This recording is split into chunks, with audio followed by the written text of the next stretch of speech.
Hello friends, तो आज के আমি বানাবো কিন্তু বাচ্চাদের ভীষণ পছন্দের একটা খাবার কিউট লিটল বার্গার। তবে কিন্তু চিন্তার কোনো কারণ নেই, এটা কিন্তু কোনো রকম ময়দা আটা দিয়ে বানানো কোনো বার্গার না। এটা বাচ্চাদের জন্য টিফিনে বানাতে পারো তোমরা বা টিফিন বক্সে দিতে পারো তোমরা। এটা ভীষণ হেলদি আর খুব ঝটপট হয়ে যাবে। বার্গার বললেই আমাদের মাথায় যেটা চিন্তায় আসে অনেক কিছু একটা ব্যাপার, তো সেটা একদমই নয়। মায়েরা খুব ইজিলি ঝটপট এটাকে বানিয়ে ফেলতে পারবে। তো চলো দেখে নিই। আর যারা এই ভিডিওটা ফেসবুক থেকে দেখছো তারা কিন্তু অবশ্যই টিফিন বক্স পেজটাকে ফলো করতে ভুলো না। এরকম নতুন নতুন প্রচুর টিফিন বক্সের আইডিয়া নিয়ে আমি কিন্তু রোজ অনেক ভিডিও করি। আশা করছি তোমাদের সেগুলো ভালো লাগবে। আর যারা ইউটিউব থেকে দেখছো তারা কিন্তু প্রিয়াঙ্কাস ফুড ডায়েরি চ্যানেলটাকে ফলো করতে ভুলো না এবং প্রিয়াঙ্কাস ডায়েরি চ্যানেলটা ফলো করতে ভুলো না, কারণ প্রিয়াঙ্কাস ডায়েরিতে কিন্তু আমি প্রতিদিন টিফিন বক্সের প্রচুর রেসিপি শেয়ার করি আর টিফিন বক্সের আইডিয়াও শেয়ার করি। তো সাথে থেকো আমার। চলো দেখে নিই কি করে এই সহজ রেসিপিটা বানাবো। আর তার জন্য কিন্তু প্রথমেই আমি দেখিয়ে দিচ্ছি, সুজি দিয়ে এরকম ইডলি বানিয়ে নিয়েছি। এটা কিন্তু ইনস্ট্যান্ট ইডলি, কোনো রকম ফার্মেন্টেশনের কোনো প্রয়োজন নেই। আগের দিন রাত্রিবেলায়ও কিছু ভিজিয়ে রাখার দরকার নেই। জাস্ট হাতে 10 মিনিট সময় থাকলে কিন্তু এটা বানিয়ে নিতে পারবে। আর এটা কিন্তু দিয়ে প্রচুর রেসিপি বানানো যায়। তো আমরা মায়েরা তো সব পারি, তো আমরা নিশ্চয়ই যে এটা দিয়ে অনেক কিছু আইডিয়া আমাদের মাথায় আসবে। তো চলো দেখে নিই আজকে বার্গারটা কি করে বানাচ্ছি।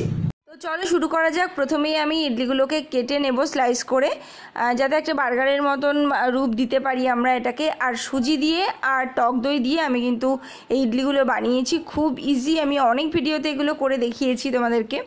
তো দেখতেই পাচ্ছ কতটা নরম হয়েছে। তো এবারে এগুলোকে কাট করে নিয়েছি আর এর মধ্যে এবার এক এক করে আমি দিয়ে দেবো প্রথমে টমেটো, তারপর দিয়ে দেবো আমি এখানে শসা।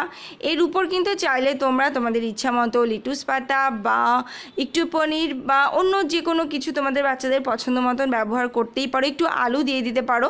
তো আমি এখানে সিম্পলভাবে দেখাচ্ছি, খুব ইজি যাতে হয়ে যায় তাড়াতাড়ি। তো এখানে শসা টমেটো দিয়েছি আমি। আর এর উপরে আমি একটা সস দেব, তার জন্য কিন্তু আমি একটা পাইপিং ব্যাগে কিন্তু আমি টমেটো কেচাপ আর নিয়েছি মেয়োনিজ, যেটা কিন্তু বাচ্চাদের ভীষণ পছন্দের হয়। এবারে সামান্য একটু নুন আর সামান্য একটু গোলমরিচের গুঁড়ো এর সাথে মিশিয়ে দিতেই পারো স্বাদ অনুযায়ী। তো এটা উপর দিয়ে ছড়িয়ে দিয়ে এবারে যে বাকি অংশটা ছিল ইডলি, তো সেটা দিয়ে চাপা দিয়ে দেব। ব্যাস, তাহলেই কিন্তু তৈরি হয়ে যাবে সুপার কিউট এবং সুপার লিটল বার্গার, যেটা বাচ্চাদের টিফিনে বা সন্ধেবেলার খাওয়ার জন্য এটা বানিয়ে দিতে পারো। তো দেখতে তো দারুণ হয়েছে এবং বাকিটা তোমরা বলবে।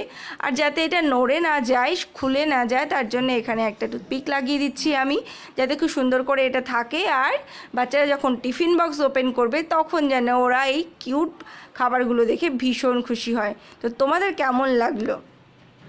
আমার হাতে কিন্তু চলে এসেছে এবার সেই কিউট লিটল ছোট্ট বার্গারগুলো, যেগুলো ভীষণ হেলদি।